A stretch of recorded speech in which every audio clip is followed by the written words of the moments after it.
Friends, இன்னைக்கு இன்ட்ராகிரானுலர் corrosion அப்படின்ற பற்றி டீட்டெயிலாக பார்க்கலாம். வாங்க வீடியோக்குள்ள போகலாம். இன்ட்ராகிரானுலர் அப்படின்னா என்ன அப்படின்னா, ஒரு மெட்டீரியலில் ஸ்ட்ரக்சர் இருக்கும், பிசிசி எஃப்சிசி, அதை வந்து கிறிஸ்டல்னு சொல்லுவாங்க, இல்லை கிரெயின் சொல்லுவாங்க. கிரெயின்றது வந்து கிரானுலர்னு சொல்லுவாங்க. இப்போ 2 கிரெயின் இருக்குது அப்படின்னா அதுக்கு நடுவில் இருக்கிற பவுண்டரியோ இல்லை கேப்போ தான் வந்து இன்ட்ராகிரானுலர். இன்ட்ராகிரானுலர் கரோஷன் டெஸ்டிங் அப்படின்னா என்னென்னா ஒரு டெஸ்டிங் மெத்தடு.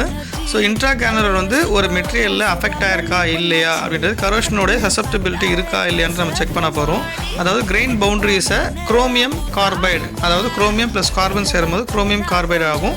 ஸோ அதோடைய கரோஷன் வந்து அந்த கிரெயின் பவுண்டரிஸில் இருக்கா இல்லையான்னு டெஸ்ட் பண்ணுறது தான் வந்து இன்ட்ராகிரானுலர் கரோஷன் டெஸ்டிங். இப்படி ஒரு மெட்டீரியலில் இன்ட்ராகிரானுலரில் கரோஷன் எப்படி ஏற்படுதுன்னு பார்ப்போம். காம்போசிஷன் அப்படின்ற ஒரு டெஃபினேஷன்ஸ் எடுத்துக்கிட்டோம் அப்படின்னா, அலாயிங் எலமெண்ட்ஸோட செக்ரிகேஷன்ஸு, அதே மாதிரி ப்ரிசிபிடேஷன்ஸ் ஆஃப் காம்பவுண்ட்ஸு, அதே மாதிரி பார்த்தோம்னா இம்ப்யூரிட்டிஸ் ஆஃப் தி காம்பவுண்ட்ஸ். இப்போ அடுத்த எப்படி கரோஷன் ஏற்படுதுன்னா, எலக்ட்ரோகெமிக்கல் செல்ஸ்லாம் ஏற்படுது. கிரெயின் பவுண்டரிஸில் வந்து மைக்ரோ கேல்வனைஸ் செல்ஸாக ஃபார்ம் ஆகும். எப்படி ஃபார்ம் ஆகுதுன்னா, அங்கே இருக்கிற கெமிக்கல் வந்து ஆனோடாகவும், வெளியில் இருக்கிற கெமிக்கலோ இல்லை காம்பவுண்ட்ஸோ இல்லை ஃபாரின் மெட்டீரியல்ஸ் வந்து கேத்தோடாகவும் இருக்கிறனால தான் வந்து கரோஷன் வந்து ஏற்படுது. Grain boundaries and their vulnerability, இதனாலையும் கரோஷன் ஏற்படுது. ஏன் அப்படின்னா, குரோமியம், நிக்கல், மாலி அதெல்லாம் வந்து பார்த்தோம்னா ஆட்டம்ஸ், ஒரு ஸ்ட்ரக்சர் உள்ள கிரெயின்ஸ் உள்ள ஆட்டம்ஸ் உள்ள அதோடைய அட்டாமிக் வெயிட், அட்டாமிக் நம்பர்லாம் கரெக்டாக இருக்கும். பட் ஆனால் வந்து பவுண்டரிஸில் அது வேரி ஆகும். ஸோ இதனாலேயே வந்து கரோஷன் வந்து ஏற்படுது. இப்போ டைப் ஆஃப் கரோஷன் பற்றி பார்த்தோம்னா, சென்சிடைசேஷன், அதாவது குரோமியம் ப்ளஸ் கார்பன் சேரும்போது குரோமியம் கார்பைடாக சேருது, அது ஒரு வந்து கரோஷன்.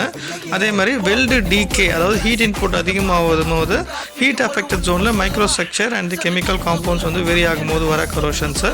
அதே மாதிரி அடுத்தது பார்த்தோம்னா நைஃப் லைன் அட்டாக் அப்படின்னா வந்து வெல்ட் அடிக்கும் போது அந்த கார்னரில் எங்கே ஃபியூஷன் ஆகுதோ அங்கே வந்து கரோஷன் ஏற்படும். இப்போ கரோஷன்ஸ்லாம் வந்து எந்த மாதிரி கண்டிஷன்ஸில் ஏற்படுதுன்னு பார்ப்போம். ஹை டெம்பரேச்சர் ரேஞ்ச் எங்கெல்லாம் இருக்கும் அந்த மாதிரி ஏற்படுது. அதே மாதிரி என்விரான்மெண்ட் எங்கெல்லாம் வந்து என்விரான்மெண்ட் சேஞ்சஸ் இருக்கும், குளோரைட் கண்டென்ட், சல்ஃபைட் கண்டென்ட், அந்த மாதிரி ஆசிட் கண்டென்ட்லாம்.